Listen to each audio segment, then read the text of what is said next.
hard time believing this. What do you got? Since the end of the Cold War in 1989, America has created about 51 million new jobs. Democrats 50, Republicans 1.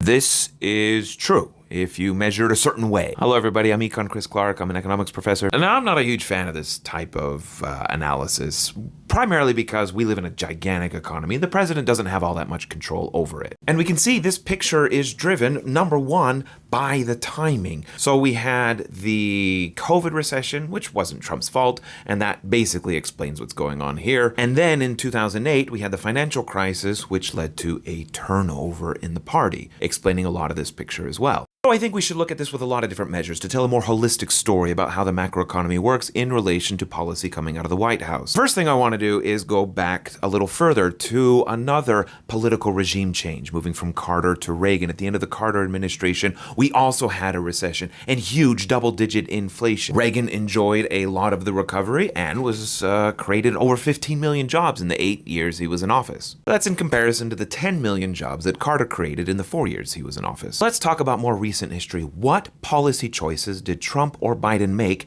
to influence this number? There were 3 large stimulus packages. 2 of them came out in 2020. They were signed by the Trump administration and passed by a bipartisan House and Senate. The 3rd stimulus package came out in March 2021 and was passed entirely along Democratic Party lines. All 3 of these policies led the American economy to recover faster from the COVID recession compared to all of our other neighbors. And even compared to us, this was one of the quickest recoveries we have ever seen. The COVID recession unemployment rate fell back to normal in just about 24 months, and none of the previous recessions for the past 40 years had seen that. It took 92 months to recover from the financial crisis a decade ago. So, in my opinion, I think the macroeconomic policies of both administrations in the response to the COVID recession was extraordinary, leading to the record job growth. It's going to be a little more complicated to describe what happened during the Bush administration. One, he had 2 recessions. The dot-com bubble bursted, and I don't think that was anybody's particular fault,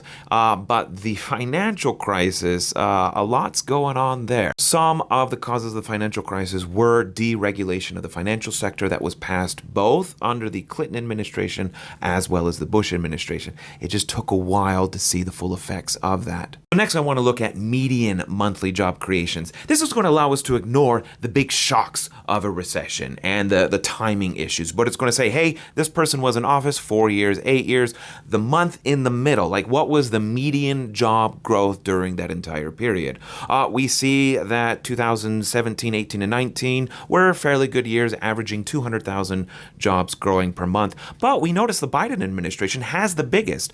It's nearly 300,000, and this is after the most recent revisions to the data. This is the most up-to-date data we have. And you can see, at least until recently, why economists have been saying that the job market has been historically good. This is the median. So this is not the huge recovery we saw in 2021 or early 2022. This is the median over the past 3.5 years. So why is W. Bush down when we're no longer really going to be affected by the outliers of the 2001 recession or the 2008 recession? Well, that's because the period in between, say 2005, 2006, had relatively anemic or slow job growth. The economy had a slowdown after the internet. So the internet explains a lot of this. I mean, how much is Clinton responsible for the internet? I guess he didn't stop it from innovating, and he kind of got out of the way. But by the time we got to the 2000s, we had kind of a tech slump.